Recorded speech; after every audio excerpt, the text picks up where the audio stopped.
अरे राम राम राम राम। कितनी जोर की बारिश हो रही है। 2 दिनों से यह बारिश तो रुकने का नाम ही नहीं ले रही है।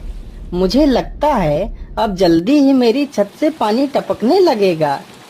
तभी उधर से एक शेर बारिश से परेशान होकर छिपने की जगह ढूंढते ढूंढते उसी किसान की झोपड़ी के पीछे बने तबेले में घुस जाता है, जिस तबेले में उस किसान के कुछ गधे बंधे हुए थे।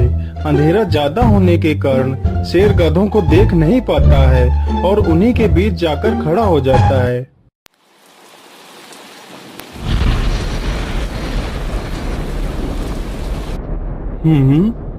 यहाँ से तो किसी मनुष्य की आवाज आ रही है। चलो चुपचाप बैठा रहता हूँ, जैसे ही यह आदमी मेरे करीब आएगा मैं इसे खा लूंगा। हाय हाय हाय, यह बारिश कब रुकेगी? ऊपर से यह टपका भी आ गया। अब मैं क्या करूं? इस टपके से कैसे बचूं? इतना तो डर मुझे शेर और बाघ से भी नहीं लगता है, जितना डर मुझे इस टपके से लगता है। अरे यह टपका कौन है? मुझे लगता है यह टपका तो मुझसे भी ज्यादा खतरनाक है। तभी तो यह आदमी शेर और बाघ से ज्यादा इस टपके से डर रहा है। चलो जल्दी से मैं यहाँ से निकल लेता हूँ, नहीं तो कहीं टपका ने मुझे देख लिया तो मेरी खैर नहीं। ओहो, अब मैं इस टपका से कैसे बचूं?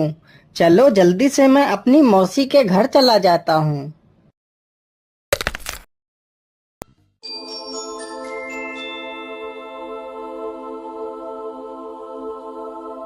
अरे चल चल गधे की औलाद, यहाँ पर छिपा हुआ बैठा है। अरे चल जल्दी। अरे ये क्या, जिसका डर था वही हुआ। यह टपका तो मुझ पर हावी हो गया।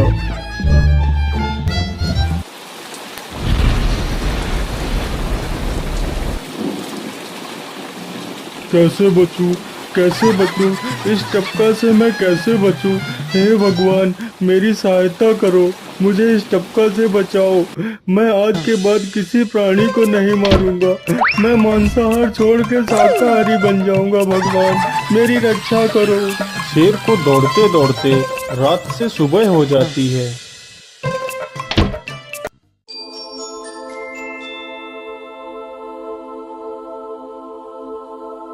अरे देखो देखो, यह तो शेर की सवारी कर रहा है। अरे हाँ, सच में ये तो शेर की सवारी कर रहा है। इसे तो डर भी नहीं लगता है।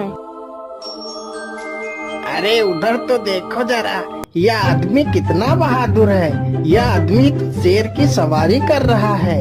जिस शेर को देखकर हमारी धोती आगे से गीली और पीछे से पीली हो जाती है, यह तो उसकी सवारी कर रहा है। ये गांव के लोग भी ना पागल हो गए हैं, जो इस गधे को शेर। अरे बाप रे, यह तो सच में एक शेर है। हे भगवान मेरी रक्षा करो, शेर तो मुझे खा ही जाएगा। राम राम राम राम राम। अब क्या होगा? इस शेर से कैसे बचूं? अरे यह तो एक बरगद का पेड़ है। यही अच्छा मौका है, जल्दी से इस बरगद की जड़ पकड़कर ऊपर चढ़ जाता हूँ।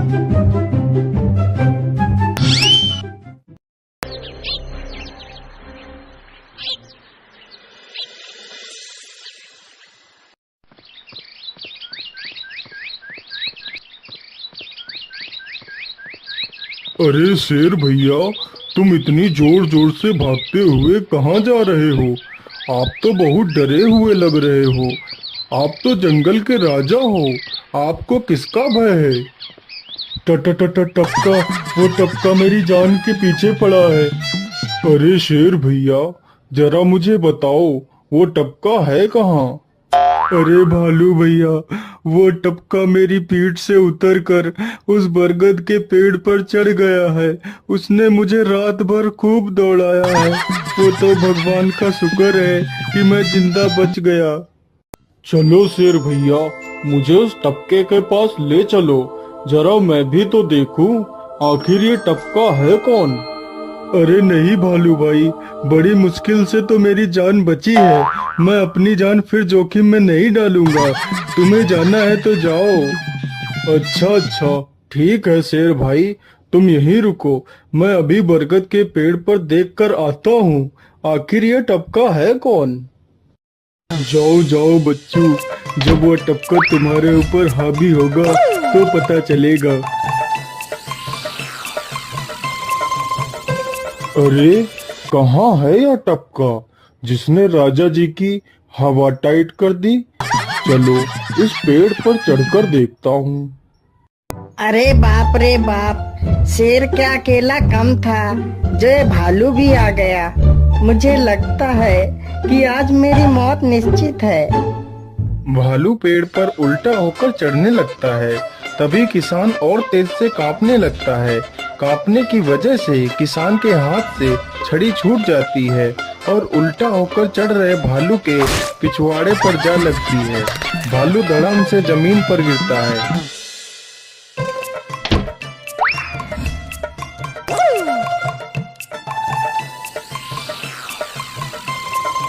मुझे लगता है अब शेर और भालू दोनों भाग गए हैं। चलो अब जल्दी से यहाँ से निकल लेता हूँ। सारे राज्य में यह बात फैल गई कि हरिया किसान बहुत ही बहादुर है और वह शेर की सवारी कर लेता है। धीरे धीरे यह बात राजा तक पहुँच गई।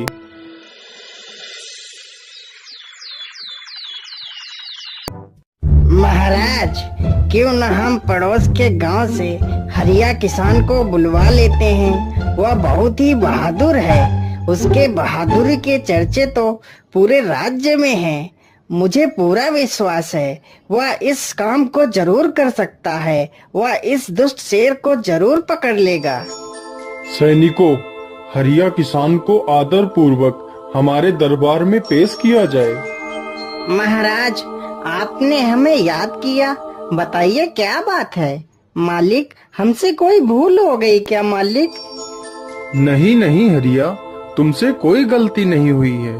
यह कुछ लोग पड़ोस के गांव से आए हैं। इनका कहना है कि इनके गांव में कोई दुष्ट शेर आ गया है जो इनके पशुओं को उठाकर ले जाता है और उन्हें मारकर खा जाता है। हमने तुम्हारी बहादुरी के बहुत सारे किस्से सुने हैं। तुम बहुत ही बहादुर हो, इसलिए मैं तुम्हें उस शेर को पकड़ने की ये जिम्मेदारी सौंपता हूँ। अरे बाप रे बाप, उस बार तो मैं शेर के हाथों बच गया था, लेकिन इस बार मैं नहीं बचूंगा।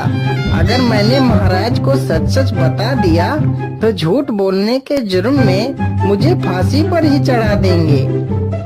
अरे हरिया, तुम मन ही मन क्या बड़बड़ा रहे हो? कुछ नहीं महाराज, कुछ नहीं। मैं सोच रहा था कि मैं शेर को कैसे पकड़ूं।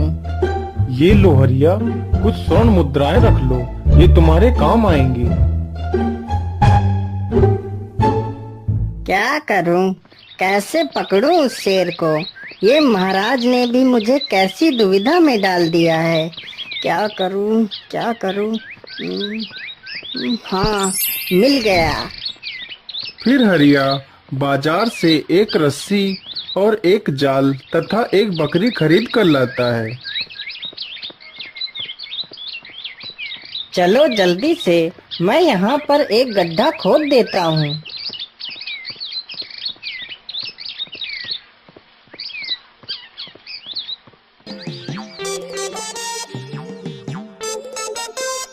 गड्ढा तो खोद दिया। चलो अब जल्दी से इस बकरी को रस्सी से बांध देता हूँ। हरिया ने बकरी को रस्सी से बांधकर गड्ढे में खड़ा कर दिया और जाल को लेकर पेड़ की डाल पर बैठ जाता है। थोड़ी ही देर बाद जब बकरी को भूख लगती है तो वह चिल्लाने लगती है। अरे, यह तो बकरी के चिल्लाने की आवाज है, लेकिन यह आवाज आ कहां से रही है? आसपास तो कोई नहीं दिख रहा है। मुझे लगता है यह आवाज उस पेड़ के पास से आ रही है। चलो चलकर देखता हूँ।